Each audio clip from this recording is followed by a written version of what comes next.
Good evening and welcome to our second Paranoia vlog. And this is a follow-up session with my dear friend Persephone.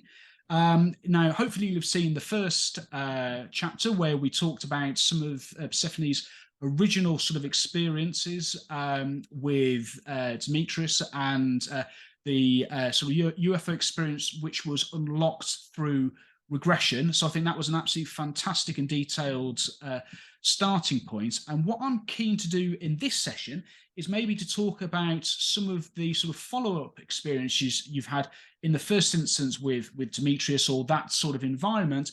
And then I know we've talked previously about some of the other sort of high strangeness that you've experienced as well, because I'm really interested to get that sort of breadth of different phenomena that you've encountered, and maybe try and understand whether you think it's all interlinked. Did one unlock the other, or was it actually always there? So what I'll do is, do you want to give us a sort of a follow-up sort of experience with Demetrius, and again, sort of interested to see, are there any sort of similar sort of elements of it? Are you in the same location? You know, those sort of things I'm interested to hear. Sure. No, absolutely. And again, thanks for, having me here and letting me speak about these things. And you are the first that I am talking about this publicly for any of the newer experiences, really. So this is interesting for me too. So I'm not sure where it's going to go. We're going to find out. But for me, I think, and maybe I'll approach it from the how I came to even look at the hypnotherapy because of the modern experiences. So in 2021, and it would have to be like June 2021. Everybody was still quarantined, of course, but there was a group that we would go, like two friends that I and my partner at the time would go to see at their house, because we all pretty much stayed quarantined, so it was like whatever. But we went over there and they were having some strange paranormal experiences, and they asked me, like, because they know I'm kind of witchy, and they were like, can you do something about this? Can you like talk to it, or can you make it go away, or whatever, and I sensed a presence there at a point when I was there, like something kind of small and I don't know how tall, but tiny. And I remember, I was by myself in their house at this point, and I kind of just leaned over and I was like, hey, tell you, like, please leave my friends alone. Like, they don't want you here. Like, you're kind of freaking them out. Like, would you mind going somewhere else? And then I was like, I kind of said it as a joke. I don't really know why I said it, but I was like, tell your boss to come see me, is what I said. And I don't know why I said that. And I kind of felt it like leave the area, and I was like, cool, I think it's done. Didn't think anything else of it. So a few months later, I'm going to say maybe August. I had an extremely vivid dream. And I want to say that most of these experiences from this point forward are vivid dreams, but they are extremely lucid. And when I lucid dream, typically I'm able to do things like, if any of you have ever had one where you can just be like, I'm going to go fly now, and you can just go do whatever you want. Like it's like a playground normally. But for these dreams, they're extremely lucid, but I don't always have full control over what I'm doing. It's like I'm almost like stuck. Like it's strange. It's hard to explain. But I had this extremely vivid dream where I woke up in the middle of the night in this dream. This one I'm not sure was a dream. I think my brain interpreted it as a dream. I got up. I went all the way up to my attic. I felt the cold air on me. I felt like it's night, it's nighttime. Like I sensed everything. I went up and I sat on the guest bed that we had up there at the time. And I was waiting for someone. Very much my impression was, I'm waiting for someone. And a moment later, it was like, I'm not going to say like trumpets and fanfare, but it felt very dramatic that this being appeared in the room with me. And it was almost like, at the time I perceived it as like it was blue robes that went completely down to the floor, and the sleeves were almost like longer than his hands, but when he raised his hands up, like they kind of slid back, and he had very like elegant hands. He was at probably like 6.5 to 7 feet tall, like almost touching my ceiling, like Right, okay. blue skin, but like almost a slightly human face, like aquiline nose, lips, and his eyes were like these big black almond eyes that like were large on his face, like maybe like not like gray sized eyes, but like pretty big. Yeah. And I thought he was wearing a headdress or something, but also like I think it was the impression of there was just a really bright light coming from behind him, and it kind of went out as rays around Yeah. him, and it just was like he just appeared out of nowhere. I also knew that there were smaller beings with him, like the smaller being that I had sensed in my friend's house, but I didn't see anything. Mm. I also think it's very important to note that at this time in my life, 2021, and actually for a time after that first incident in 1997, I didn't really believe in aliens anymore. I kind of stopped caring about them. And it was actually, I'd say, an aversion to them, to the point where like my friends would be like, let's watch Star Wars. And I'd be like, okay, whatever. Like, I don't care. Like, Yeah. and I didn't believe in them at this point anymore. So as of 2021, like that recently, I didn't care about aliens, really. Like, it was very strange. And I'm not even gonna, I don't even know if these things are aliens, so, but whatever, but just to throw that out there. So my brain, when I see this thing, I perceive it as, oh, this is a fae being. Like that was what my mind told me, was this is some kind of fae being. And the first words, and I got this very like sarcastic, almost like not sarcastic, but very wry like sensation. And I heard him talking in my head, and he just said, "You wanted to see me." And I immediately remembered what I had said to that being at my friend's house. And I was like, oh, I did, didn't I? Oh, you're his boss. Oh, great. I called you here. And so me in sleep state, I'm like, well, if you're a fae being, I want to make a contract with you. Let's make one right now. Like, because I'm lucid enough to do that. And he's like, okay. And I went on a laundry list of like 20 pages long of things that I would like now. And I just remember him being very amused, like, okay. But I don't remember what I asked for specifically, which is interesting. No memory of what I actually asked for. And he was like, okay, we can do these things. And he was like, but there'll be a cost. He specifically used the word cost. And I was like, that's fine as long as these things are carried out. And he was like, he's like, okay, we have a deal. And I was like, all right. And he implied like that I would probably be able to see him more often if I wanted to and like visit with him. And I was like, okay, that's fine. And he was like, you're going on a trip to Ireland in October. And he was like, on the third day, you will see something that like you'll know is a sign that you're supposed to do something. And basically like you will go to this place and leave like a kind of offering for me, and you'll leave it there. And like our contract will be sealed. And I was like, okay. Went back to sleep, like, I guess, or whatever, don't remember the end of the dream. I woke up in my bed and was like, wow, what a weird dream that was. Like, just like, what was that even? I don't even know. Months go by. Don't even really think about it. What's really strange is I know I wrote this dream down somewhere. I can't find it. Like I either wrote it down in Google Docs or I remember I even sent texts to my partner at the time about the dream, and they're not there, which is really strange. So I'm like, that's odd. So I traveled to Ireland in October, and on day 3, as we're driving, because like we didn't fully make plans for every day of the trip because we kind of wanted to leave time for like random things to happen in case we saw something and we wanted to stop. So that's kind of what happened. We were driving and I saw a sign for Contactee, which, if for those not familiar, is probably one of the oldest fairy hills in Ireland. So I was like, we need to go to this hill. And I was just like, we need to go to this hill. I just felt like we had to go there, like absolutely have to go there. So we went. Seemed pretty normal.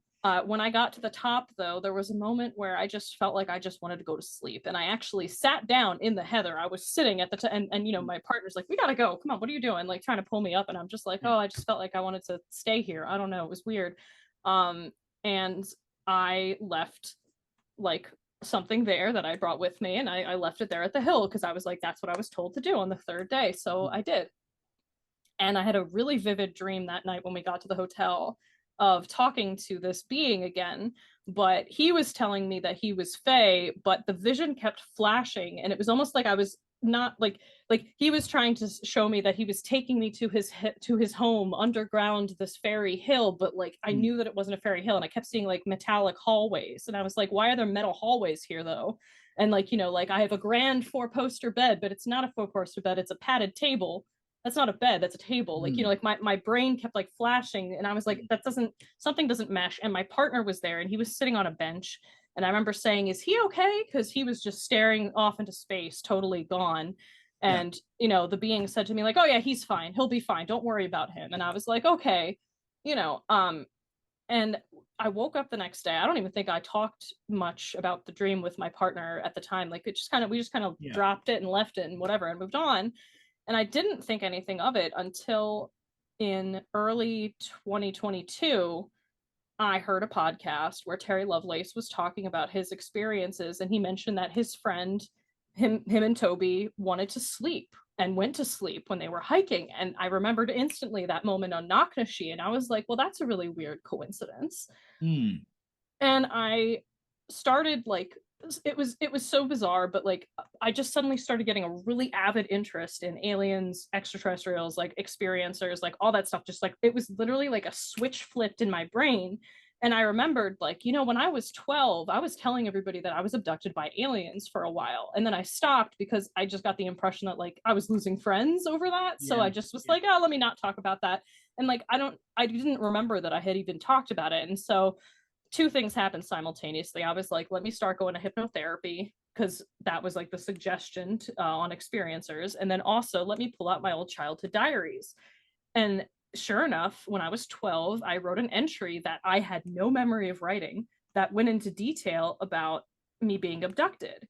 And the details are slightly different from how I remember it now through regression, but there are similarities, like extreme similarities, like the game and like the exact wording of things that he said and like stuff like that. And it was just so eerie. But the thing that really clicked was I mentioned a padded table in a dream later that I had when I was like 13. And I just like something about that. I was just like, oh, so I'm still having those dreams now, but like maybe they're not dreams. Like something about this doesn't feel like right.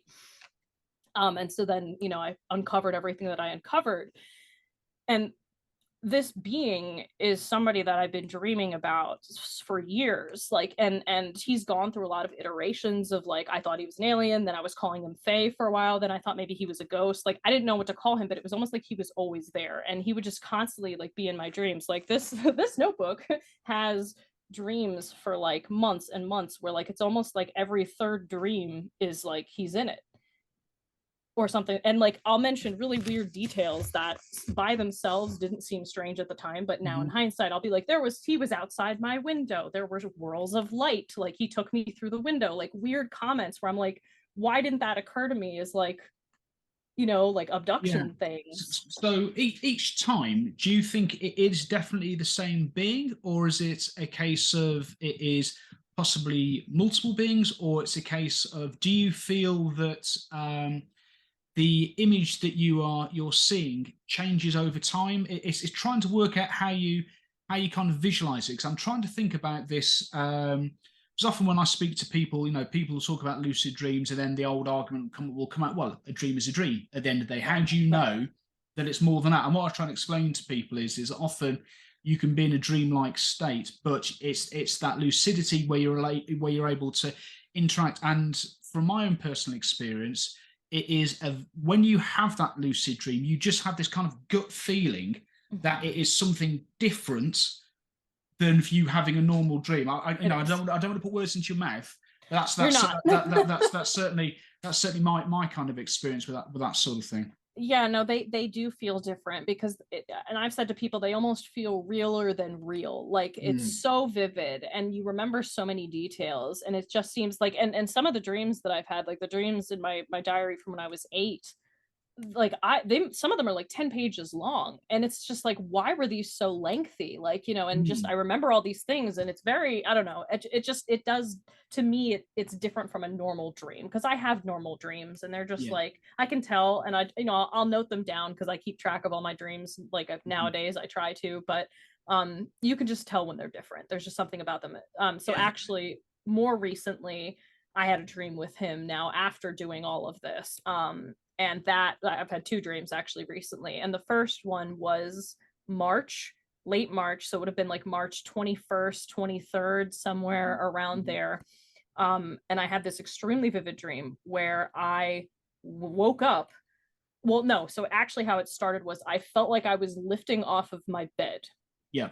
I felt like I was like almost like levitating. And I had this moment of like, oh my God, but also I was kind of excited, which was weird. I was like, oh, haha, I'm floating off my bed. And Yeah. then I was on the ship, for better lack of a Yeah. word. And I was in this room and I kind of realized like I've been in this room and I've been in this room a lot. Like this isn't the first time I've been here. And I don't know if it's his room or if it's like the room that we meet in, but it was, his room as far as that goes. And when I woke up, I was on kind of like a table under a light, but the rest of the room was very like dark. And there was a lot of things in it that are things that I like. So in my head, I'm like, I don't know if this is things that he likes, because we seem to have similar interests, but like I kind of almost got the impression like this space is created so that I feel comfortable there, Yeah. you Yeah. know. And I was totally lucid, and I was in the dream like, oh my god, I'm lucid. Like I was excited because I normally am not. Like I just knew like I'm not Yeah. normally like this, and I was like walking around the whole room and checking out everything and like looking at everything and trying to like study it and remember it. And normally it's not like that. And he's in the room with me, and he's in the same form that he would have taken, with dark hair, Yeah. Yeah. except by now his hair is longer, which is interesting. He wears like, but I mean, I like that, so I'm not Yeah. surprised. But he has like kind of longer black hair, but he was wearing like blue robes, floor length with the golden lettering again. And I'm in white. I'm fully dressed in a white robe that is obviously I don't own. Like, I'm Yeah. fully dressed in a white robe. And I'm just like wandering around this room because I was very excited that I was in here. And, he's making comments because I'm saying I'm not usually this lucid. And again, I don't remember speaking out loud, like Yeah. definitely telepathic communication at this point. And he's saying like, I like you better this way, because he's like, I want you to be fully conscious like this, but there are rules. And I Mm. was like, okay. And he was trying to explain it to me, but he was basically like, your world has situations right now where like there's an older generation and a younger generation that are butting heads over how this should go, like in terms of like disclosure and things like that. And he was like, the same thing is happening here, but I'm of a younger generation, there are those that are older than me. We want full conscious contact, we want to be able to talk to you, we want to be able to see you, but the older ones don't want that, and there are agreements in place that we aren't to talk to you like that. Like that's not supposed to happen. He's like, but this, like, that's not what I want, you know? And he's like, that's not what you want. And we're aligned on that. And I was like, yeah, like I would love to be able to have full conversations with you like Mm. this. Like, this is great, Mm. Um, and we got off on a tangent about like psychic society, because I was asking a lot of questions, I guess, or like mentally just questioning things. And he was like, well, this is how things are for us. Like because I was saying, why is the room so sparse? Like, why are your rooms always so sparse? Like, why is there never any decoration or anything like that? And he was just like, well, like we are very experience based, so like we can share experiences, we don't need things, I don't need Ah. paintings on the wall. He's like, because we like to share experiences with each other. He's like, we don't need that excess stimulation, there's no point. And I was like, that's interesting, I wouldn't have thought of that. And Yeah. Yeah. we talked about relationships, and he was like, well, it's different for us because and this might make some Yeah. people mad in the world, but whatever. He was like, we don't date based on like age, gender, Mm. like a physical appearance, like that doesn't matter, because when for us it's the inner person, and you connect with Yeah. that person inside. He was like, and that's the person that you fall in love with. So it's like it's different, like it's not the same like for how it would be for like humans, like um in some ways. He's like, a lot of the times the physicality gets in the way of like the true Mm. person, which we don't have to Mm. worry about that necessarily. um and yeah, like we I don't remember what else we talked about. I wrote everything down, but like the dream, it was a long dream, and we talked about, there was like a projection in the room of this like red glowing thing that would like flare up every now and then, kind of like a sun. And Mm. there were these two smaller objects that were like rotating around it, and I was kind of like, what is that? And he was like, oh, that's home. And I was like, oh, interesting, okay. And like I didn't know what it was at all, Mm. and it was definitely like a projection, because I went to walk up to it to like touch it, and my hand went right through it, so it wasn't like actually there. It was almost like somebody had a screensaver up, but it was just in the middle of Yeah. the room. I was just like, that's cool, like whatever. Yeah. Because has he ever indicated where he's from, or anyone, or any sort of general vicinity, or Yeah, that was the only time that he ever said anything like that. So that was No. the first time where I was like, oh, interesting. And I like tried to look into it the next day, but like I don't, that could mean Mm. anything. I don't know. And he's never given me an indication of what he is either. Like I know like in the write-up Yeah. people have nicknamed him Nordic because that seems to be what he Yeah. is, but I Yeah. don't know that, like, is the blue form what he really is, or is that just a projection or something, or what. Mm. I don't know, and I don't like to look into the, like, I really try to stay away from that side of the Yeah. experiencer thing, and because I don't want to taint anything that I know, and I almost don't want to know it. Like, don't tell, like, I don't actually know what being a Nordic means. I'm like, you know what? Don't tell me. I don't want to know, because it'll, I feel like it'll affect what I know, and I just want to experience what I'm experiencing, Yeah. you know. Yeah. Um, So I mean, yeah. has there been any point where they said, right, this is the reason why this is happening, or is the case of it is said that has there ever been that conversation where they've said, right, we have specifically chosen you, there is a purpose, or is it a case of this is something that we are sharing with other people? So I'm trying to work out, is there a sort of Mm. a general sharing, and then is there something very specific to yourself? Yeah, so he and I have a connection, and Fiona and I have done with me like quantum regression, like full, Hmm. like what some people would be like past life regression. And Yeah. so we believe that I have had, my soul and his soul have had a connection for a very, very long time. Right. Okay. So, and actually going back to my original story, why I think he got so upset when I had that like Yeah. thump moment of Yeah. my Yeah. heart going, the impression that I've gotten in hindsight is, like, he's kind of expressed to me is they can use that against us, and they have Right. used it against you, because like in terms of like a, oh, like if they have affection towards each other, we can use this and experiment and like learn things from this. And Mhm. so like that, in a way, it like puts us in not danger, but just like, Yeah. no, now they know they can use that, like, Right. don't tell them, like, Yeah. like, Yeah. but Yeah. oh well, like, Yeah. but too late, they already know. So it's like, I also got this, something that has been bothering me this whole time with him too.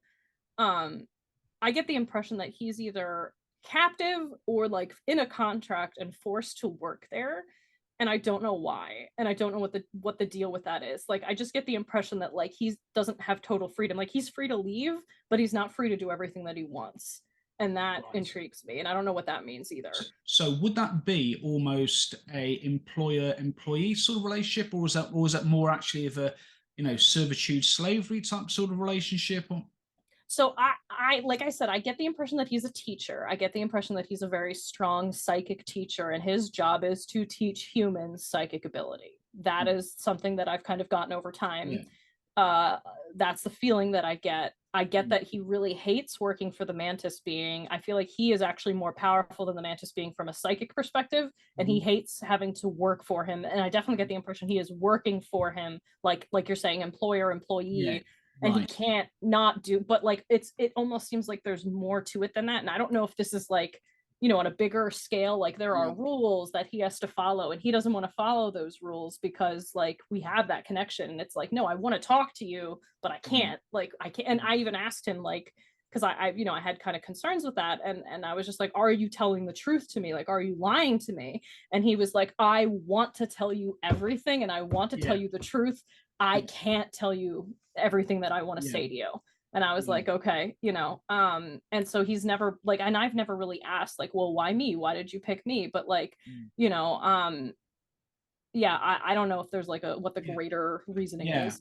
Sure, because I guess the other thing I'm quite interested in is obviously, so we've talked a lot about it being a teaching experience, and so you're the student. Is it a case of there is a sort of finality to what you're being taught, and then you go, right, okay, so I've been taught what I need to know. Now I'm going to share this. Has there been any sort of conversation about how that is shared? I mean, do you ever get any sort of direction as to, right, I've been given this skill, I'm now going to use it to do this, this, and this, or is it more of a case of it's just, well, again, I don't want to put words into your mouth. Yeah. So it's a case of how would you maybe try and explain it?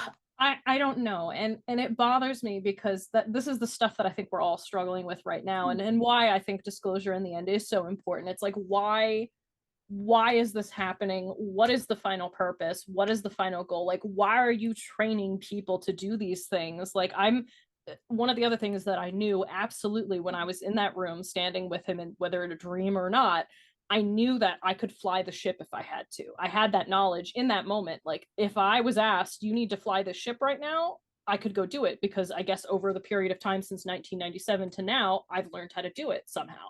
with them or whatever. Yeah. But I don't remember it on waking up. So it's almost like, and I even said to him, I was like, I was so worried that when I was brought on the ship, I was like asking the same questions, or I was like stupid, or like I didn't fully like get it. But now I kind of realize when I'm there, it's almost like there's another me that's there that has a certain knowledge and skill set. And then when I'm here, I'm normal person and I forget all of that.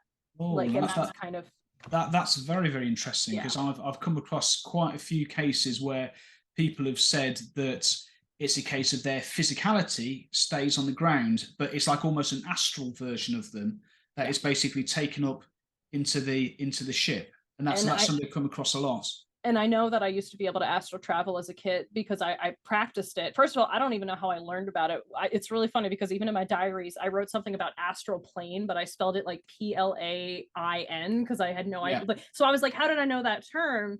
But I didn't look it up and I didn't know how to spell it right. And I was a very good speller. So I was like, so I heard that term. I didn't read it. So who told me that, you know?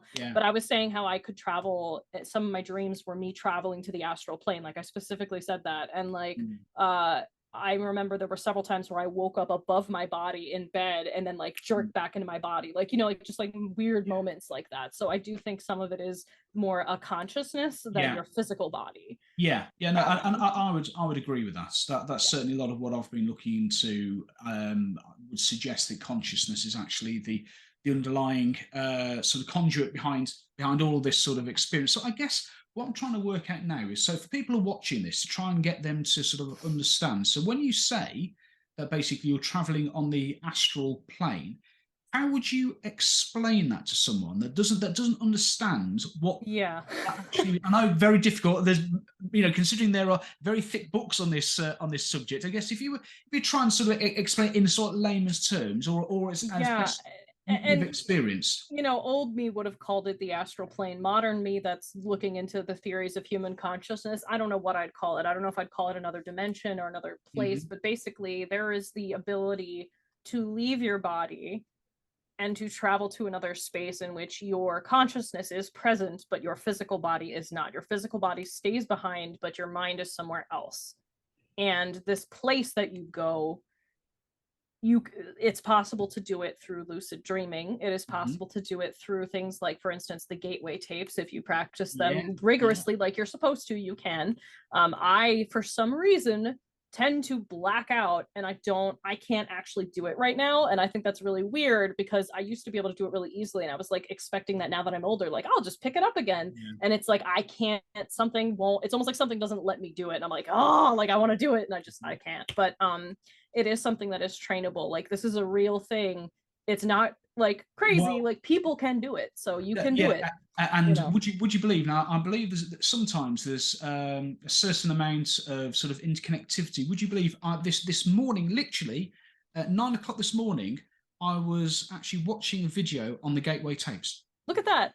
Look at that. So pure synchronicity. And that's the word I was looking for. So pure randomness there is a case. That's actually something, because that's an area of research that I'm looking into, and I came across I'm surprised I hadn't come across it previously, actually, to be honest with you. And so for viewers, it's what it is it's actually it was some research that was actually funded by the CIA. It's well documented, and what it is basically, it is essentially a set of instructions where you are able to reliably sort of over time astral project. One of the biggest challenges people face is actually being able to get the level of meditation right and openness before they're actually able to do it. So that's the single biggest gap there is that stops average person from doing it. Because I know certainly one of the biggest challenges I have is that my mind always has 101 things going, and so it's trying to sort of like lower that that noise. But anyhow, you know how you fix that? You know how you fix that, though, is you have to stop trying to make your mind silent, and you just acknowledge each thought. I actually studying remote viewing helped me with this, because there's a technique in remote viewing where you say, like, you let yourself think about that thing, and then you say, okay, but we're not going to worry about that right now. We're going to set that aside. Or if you go by the gateway tapes, it's using your energy conversion box, and leaving behind your physical matter, worries, and concerns inside the box. And so it's like if you can mentally take each thought that you have and just be like, I'm not going to think about that right now. And then just let it, like, don't try so hard to be like, oh God, I can't think about anything. Like, just let it, like, it's going to flow through, and just kind of be like, all right, it's there, and just push it to the side and keep going. Like, meditation isn't perfect. You know, no, we're human. We're not perfect. Like, you're going to deal with that. But yeah, that's how you can kind of sort of overcome that. But it does take practice and dedication and time. Like, I meditate every day. I do Reiki now every day because I'm studying Reiki because of all of this. Yeah. And it you know, you do have to have a certain level of like dedication to it to be able to Yeah, go forward. absolutely. So it's a case of, so do you think, Demetrius, you have seen in multiple forms? So obviously you have the classic Nordic form, and then Yes. you have basically the sort of, we'll call it the emo, the emo Emo form. yeah, emo form. Yeah, they But know then me you too obviously well. have more nuance. So do you think that he is, or so, you know, he, or whether you can use a pronoun, is a Yeah, I don't know. case of, do you think that he is actually aging, or do you think it's a case of perception? I don't think that, from my perspective, he hasn't aged a day since the day I met him. Like, he was in his 20s or 30s the day I met him, and he's still in his 20s or 30s now. Like, maybe a little older, but not really. Like, I don't think he's aged. And the more time I'm spending around this phenomenon and consciousness and these ideas, like, because, you know, when I was first talking to people about this, I had so many people come up to me like, he must be a reptilian because he shapeshifts. Like, that was what everyone was saying. And I was like, I don't think that's the case. And to me, I don't think that he's shapeshifting genuinely. I think that it's more a matter of, he might be something more like a form of energy. And these forms that he takes are like, they could be actually physical, but I think that he can just change them at will. I don't know. It's hard to explain, but like, I Yeah, don't think it's actually him. Like, and the blue form, by the way, connects to the past life regression that I did with yeah, Fiona, because we think that might have, you know, again, this is all, who knows, but yeah, according to that, I was like off world. Oop, I froze. Am I back? Okay. Yeah, we were like off world, and that was like actually his old form. So to me, I think he was showing me that form to be like, yes, this yeah, was also me. Like, yeah. you've seen me before. Like, I My don't know. my personal thought is actually, in some ways, is actually you that is actually creating the form. So he Mm. basically is a type of energy, and what happens is you are connecting on a conscious level, and that conscious level, what you're doing is then you are sort of projecting what you think that he may look at. But again, I don't know. It's No, just, that could be. That could be. I've thought that. And I've asked him. I actually, that was a conversation we had that day too. I was like, why these forms, or why this form? And he was like, I'm taking a form, or the form that I have, if he phrased it weirdly, it was like, the form that I have is mhm, because it is something that you like, and it will make you trust me, and therefore you'll talk to yeah. me. And I was like, okay. Okay. And so So do you think he is collecting your experiences, do you think? Or is it a case of you know, it's what do you think that relationship is? I don't know. It's hard to say. Like, I feel feelings for him that it doesn't really make sense to me, because it's not a person that's here with me. So Yeah. it's like, it's Yeah. odd, but we do have this really strong connection. And actually, one of the things I did want to talk about is, we music is one of our connections that we've Yeah. always had. Yeah. And like, I have things that happen, like high strangeness with this, that proves to me that like he's communicating with me even when I'm like here. And I sometimes get the impression that he does things that he's not supposed to, just to connect with me, but also I get the impression that like he is allowed to do these things, but like it's more just to keep me knowing that this is real and I'm not imagining it, because Yeah. it's not just happening in my dreams, it's happening in my waking world. So when I went to Reiki for the first time and they attuned me, as they do, which is just the fancy language for like introducing you to the energy of Reiki. That's all it Yeah. is. Yeah. When I went to this, I had this vision, this very strong vision of this silver serpent and this like white glowing, like warm, like light, like Mhm, fire almost. mhm. And I thought it was really, you know, and my teacher was like, no, people do get visions when they are connected with the energy. Like, that's a normal thing. And I was like, Mhm. okay, because I wasn't sure if that's like normal or not, you know. Yeah. And she was like, no, that's normal. And I was like, okay. And I went upstairs because we were all on a break after the attunement. Yeah. And I get to the top of the stairs and I'm walking into the shop of the store, and they have like music playing from like their Spotify or whatever. And Mm. it glitched, and it started playing a song that I have associated with Demetrius since I was a kid. but I never said anything to him about it or mentioned it. And I didn't think Wow. that he knew. And it just started playing on the radio. And it was almost like he was telling me, like, hey, you're doing a good thing. This is like, I'm happy that Mm. you're doing this. It was like, that's like what I felt.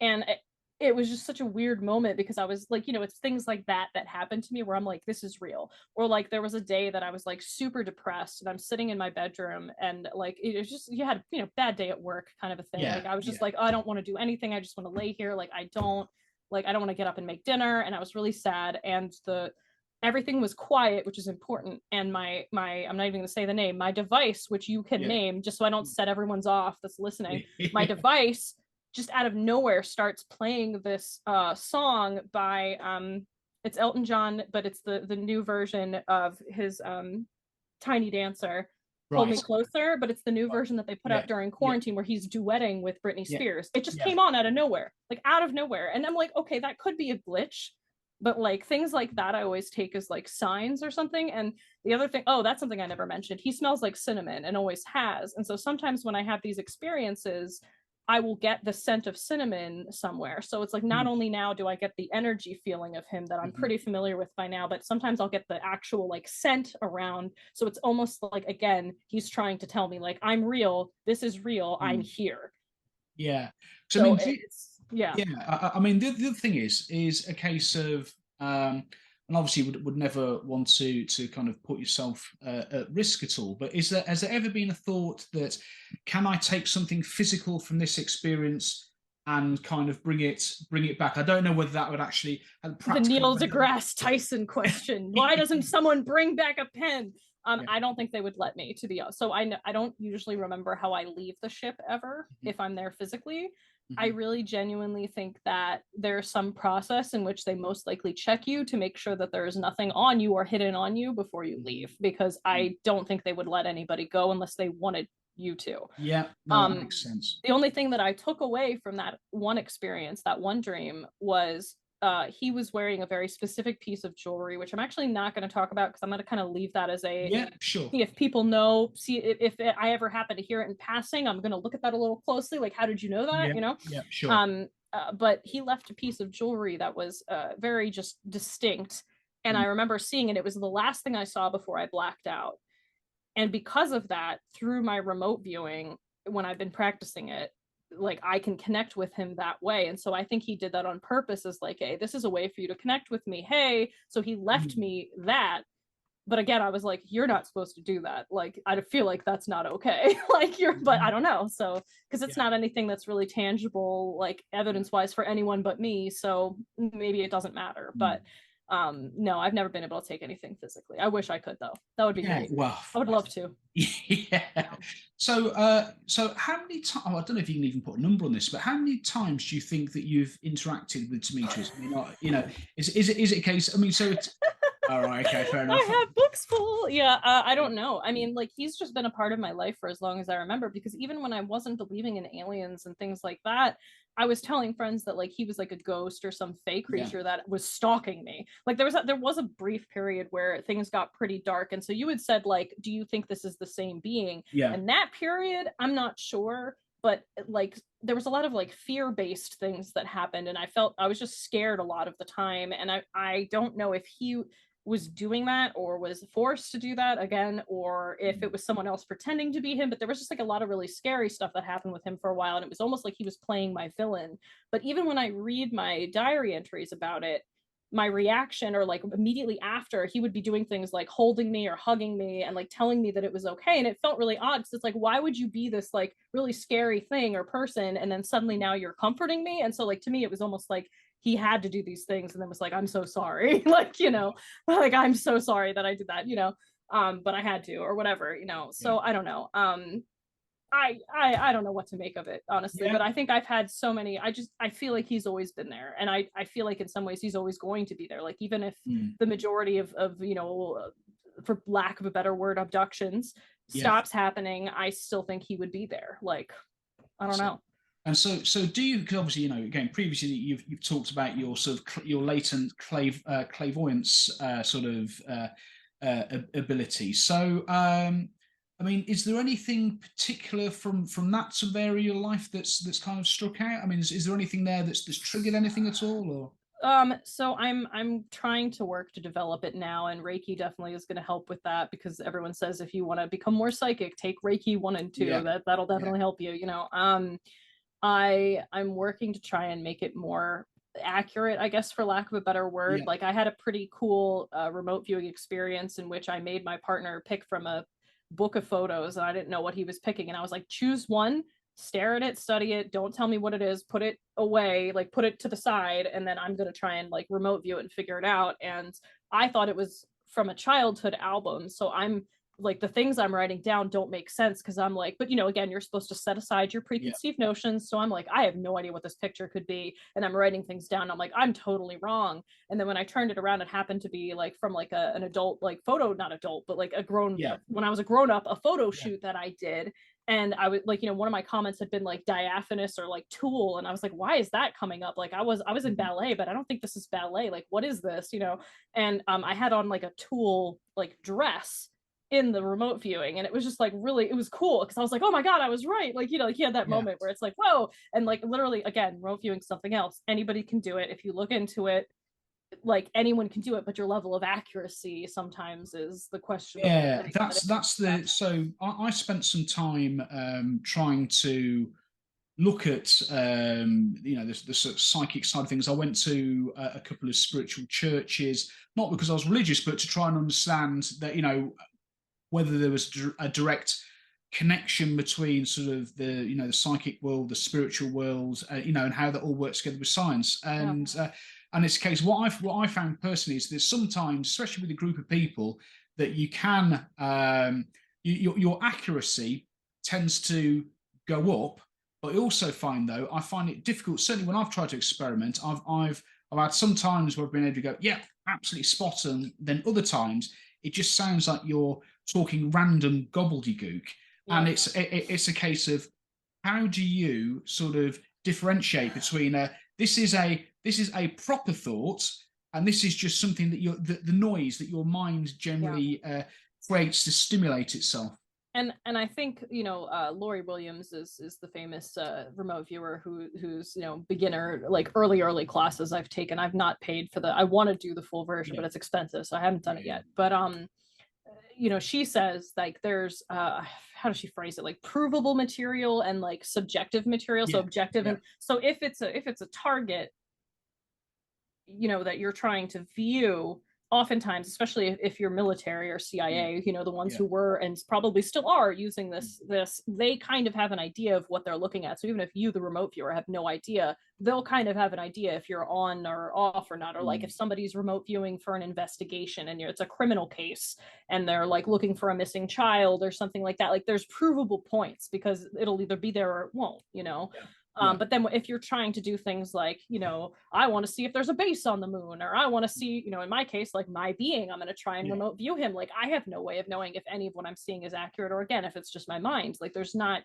a way to prove it. But for me, at least personally, I know when it comes to my being, like there's energy and other surrounding things where I can kind of be like, yeah, that's, I'm frozen again. you're Yeah, right. that's Yeah, correct. But not provable really. The only, I was gonna say, the only other real like clairvoyant experience that I know for sure that I've had was at my old school in college. I was at a music conservatory, and we were all ghost hunting, and everyone was focusing on the oldest part of the building, because they were like, something's here. And you know, like one of the girls was getting really dramatic, and you know, who knows, but she was like, oh, I sense, you know, and she's like doing the yeah, whole thing. And I just walked away and walked to the newer building, and I'm like, there's something here. And I just was talking to something that I couldn't see on the third floor, and I'm like 20 years old, you know, and mm, I'm sitting there and I'm like, uh you know, I don't know if you know, but like you've passed on, and like you really need to move on from here. Like you know, like you don't need to be lingering here anymore. Like, you know, and I was just kind of talking, and then like the energy kind of lifted and went away.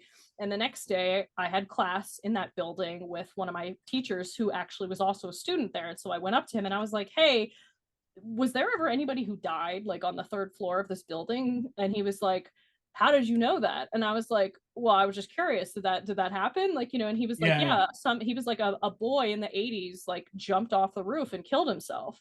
and I was like, oh, like, you know. And so that's like the only time where I've ever had something like provable that I like sensed. But I honestly, when I was like young, I'm saying like 12, 13, I used to be really into the idea of being a medium, and it scared me so much, like just the experiences that I had, that like I kind of shut that side of myself off, and I still haven't really opened it back up, because like that stuff, I think now I'd be more accepting of it, because I kind of have a better understanding of like spirits are just trying to move on, and they may not even be a full consciousness, and they might just be energy that's left. Like I think I'm a lot more accepting now, but like back then that stuff was so scary that even if I had something accurate, I wouldn't have looked into it. I would run the other way. Like it was just scary, you know. Wow. But yeah. So again, it's, you said that you talked to a lot of people about it. It's a case of, in your experience, what's the sort of default response from people? So I have a really good set of very supportive friends that are there for me, and they believe me, or at least they're willing to support my belief in it wholeheartedly. You know, I've seen a regular therapist for years. She's very supportive. Actually, funnily enough, she's like, every time I go outside now, I look up at the sky when I'm walking my dog because of you, because I'm looking now for UFOs. And I'm like, I hope you see one, you know. I think most people, most other experiencers, or people who are kind of like into you know, occult things or different things like paranormal stuff, are way more accepting. Like I have a really good friend, we're going on a hunt in June, specifically a UFO hunt. I felt called to go for over a year to this place. We're going to go there. It's very rural, and he's very nuts and bolts, but he's always been very supportive of me. And he actually was with me. We actually saw, myself, him, and a partner saw an orange orb in the sky near his apartment complex. We walked outside and it was just there in the sky. And we looked up and he was like, you know, like, oh, that's the thing that I've been seeing. And I was like, oh, that's so cool. And it started to fade. And I was like, wait, come back. And it came back even brighter. And we were like, oh, and it like, you know, it was cool. But where I was going with this is I like talking to people from different perspectives. Like I even got into an argument with someone on Reddit who was like nuts and bolts, but I was like, thank you for having this conversation with me respectfully, and we can agree to disagree, because I think it's important that we all keep each other's perspectives in mind, especially as we go forward. Like I'm hoping for disclosure and open contact. We all know that might be unrealistic, but I can hope. But I think the important thing is just, you know, if we work together, I think we'll have a better picture of what's actually going on than if we try to keep ourselves separate. But I also think it is important for people who are like nuts and bolts to keep experiencers' points of view in mind, because corroboration is a form of evidence, whether people you know, think of that or not. Like enough of us have seen a lot of the same stuff, and is it just, you know, some kind of collective consciousness, or is it actually a thing? Like, you know, that's something we need to consider as we go forward, I think. Absolutely. Well, I appreciate we're coming to the end of our second session, so I just once again say it's always an absolute pleasure speaking with you. I think that it's great just hearing your sort of thoughts as to, you know, how things work. Obviously, you know, you've got that very grounded experience from yourself, and I think that it's important that we do keep as open a mind as possible to what's going on. And certainly from my personal experience, the stuff that was maybe thought of crazy 30 years ago is now feeling more like the norm. And it's a case of, you know, where do we go from there? But well, look, you know, once again, thank you very much. Hopefully, we'll get the opportunity to speak again, and look forward to speak to you again in the future. So, thank you very much. Okay. Yep, and thank you for having me. Cheers, then. Bye bye.